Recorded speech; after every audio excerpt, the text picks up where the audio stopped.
एक आइडियल और pure inductor वो इंडक्टर है जिसमें उसकी कॉइल का इंटरनल रेजिस्टेंस ज़ीरो हो, यानी जो वायर उसके लिए यूज़ लिया जाता है आइडियली उसके रेजिस्टेंस को हमें ज़ीरो लेना है। प्रैक्टिकली पॉसिबल नहीं है बट कुछ आइडियल सिचुएशन के लिए हम इसे कंसिडर कर रहे हैं, और ऐसे इंडक्टर को हमने एक ऑल्टरनेटिंग वोल्टेज सोर्स के साथ कनेक्ट किया। तो हमें यहाँ पर करंट क्या एक्सप्रेशन क्या होगा, फेज डिफरेंस वोल्टेज करंट में क्या आएगा, एक इंडक्टिव रिएक्टेंस क्या होता है उसे हम डिफाइन करेंगे, और वेव फॉर्म डायग्राम भी हम यहाँ ड्रॉ करेंगे वोल्टेज और करंट के लिए। So it is very easy. First one, हम यहाँ पर V को क्या लिखेंगे, V not sine omega T, जो AC जनरेटर का आउटपुट है उस इक्वेशन को हम यहाँ पर यूज़ ले सकते हैं। और स्टैंडर्ड जो इक्वेशन AC के लिए यूज़ ली जाती है for the voltage, it is V equals to V not sine omega T, यानी साइनोसॉइडली वोल्टेज वेरी हो रहा है। नाउ अब इसमें इंडक्टर में सेल्फ इंडक्टेंस की प्रॉपर्टी होती है, यानी जब भी flux associated with inductor change होगा तो उसमें एक ईएमएफ और करंट इंड्यूस्ड होगी, और according to the Lenz law ये करंट और वोल्टेज अपोज करता है उन्हीं कॉजेस का जिस कारण वो प्रोड्यूस हुआ है, यानी वो फ्लक्स का अपोज करेगा। तो एक इंड्यूस्ड वोल्टेज को हम इंडक्टेंस की टर्म में कैसे लिख सकते हैं, it is minus L D I by D T. So total अगर हम इसका नेट ईएमएफ कैलकुलेट करें या नेट वोल्टेज कैलकुलेट करें तो वो क्या आएगा, V plus V induced. But due to the zero internal resistance अगर हम ओम्स लॉ अप्लाई करें तो टोटल वोल्टेज की वैल्यू क्या होनी चाहिए, ज़ीरो। इसीलिए हम इन दोनों के सम को ज़ीरो कर देते हैं क्योंकि इसका इंटरनल रेजिस्टेंस ज़ीरो है।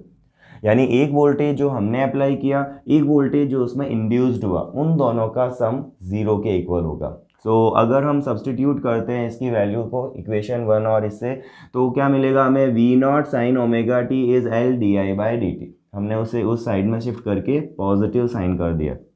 नाउ इसी इक्वेशन को इंटीग्रेट करके हम करंट के एक्सप्रेशन को फाइंड कर सकते हैं। सो कैसे करंट का एक्सप्रेशन आएगा, देखो डी आई अगर हम यहाँ से लिखें सिंगल साइड में तो D I will be what, it is V not upon L, इस एल को हम इस साइड में लेके आ रहे हैं, V not upon L sine omega T, and we integrate this equation.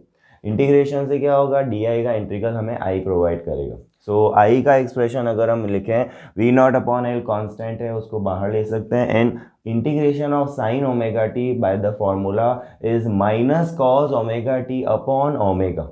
So therefore we can write the expression of I equals to minus V naught upon omega L cos omega t. Now ये जो coefficient है हमारे पास में V not upon omega L cos omega t के लिए, वो coefficient हम यहाँ पर I नॉट लिख सकते हैं। तो ये करंट की पीक वैल्यू हो गई और उसे हमने एक साइनोसॉइडल फंक्शन की फॉर्म में एक्सप्रेशन ऑफ करंट को लिखा है। सो एक तो हम इसी इक्वेशन को यूज़ लेंगे जब वेव डायग्राम ड्रॉ करेंगे।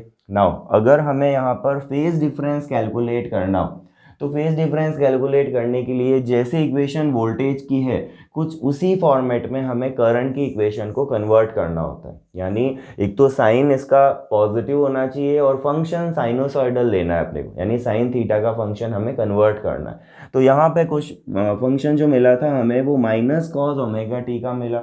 इसे हम अगर कन्वर्ट करें साइन थीटा के फंक्शन में तो ये क्या होगा, sine omega T minus pi by two. जो आइडेंटिटी हमने यूज़ ली है sine pi by two minus theta is cos theta, और sine of minus theta is minus sine theta. तो that two properties we used here to find this equation. Now अब हम इस equation 2 को equation 1 के साथ कंपेयर करके phase difference को कैलकुलेट कर सकते हैं। और क्या मिलेगा हमें, आई इक्वल्स टू अगर I naught sine omega T minus pi by two और V equals to V naught sine omega T को एक साथ ऑब्जर्व करें तो फेज डिफरेंस यहाँ पर कितना आएगा, माइनस पाई बाई टू का।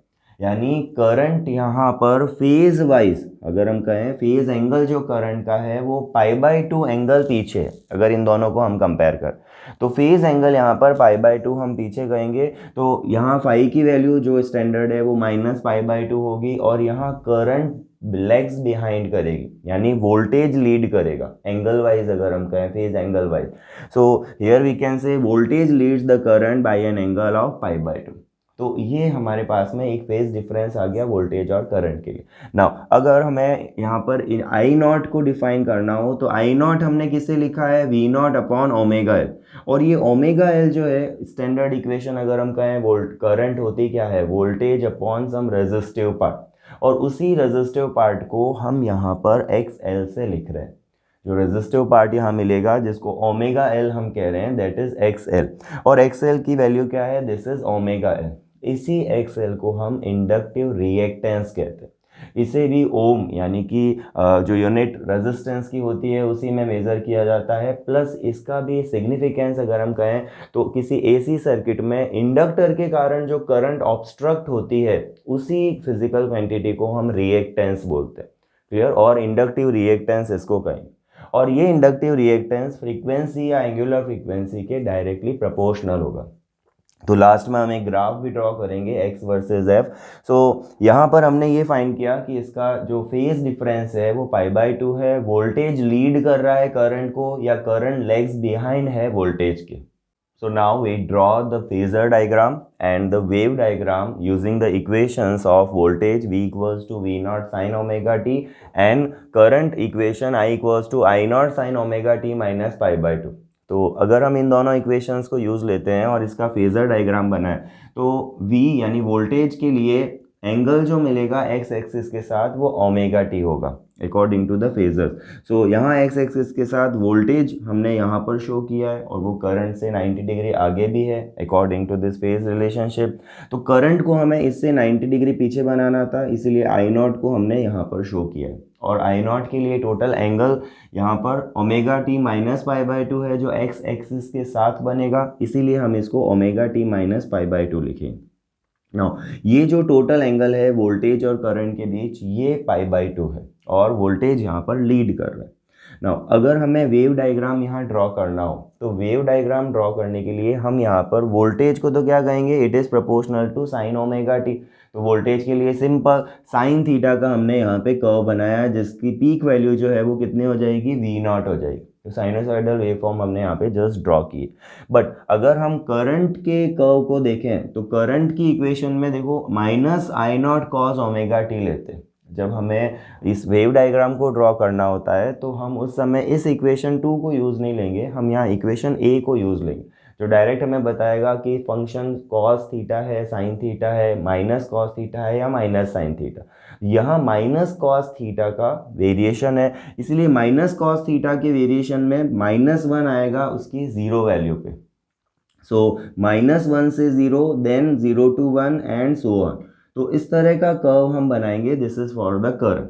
और 90 डिग्री फेज डिफरेंस का मीनिंग क्या होता है कि अगर वोल्टेज 0 है किसी इंस्टेंट पे तो उस समय टाइम करंट की वैल्यू मैक्सिमम होगी। अब वो साइन इग्नोर हम कर रहे हैं, और अगर वोल्टेज कहीं मैक्सिमम है तो करंट की वैल्यू 0 होगी।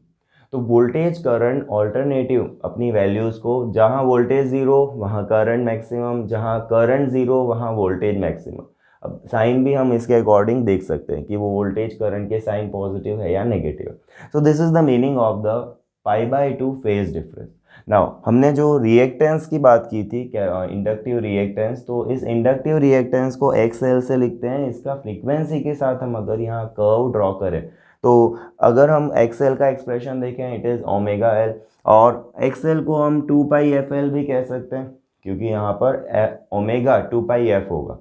So XL is directly proportional to F. So when we draw the curve F versus XL, then it will be straight line and linear हम इसका कर्व कह सकते हैं, और इसमें फ्रीक्वेंसी इंक्रीज होने पे इस रिएक्टेंस की वैल्यू भी इंक्रीज होती है।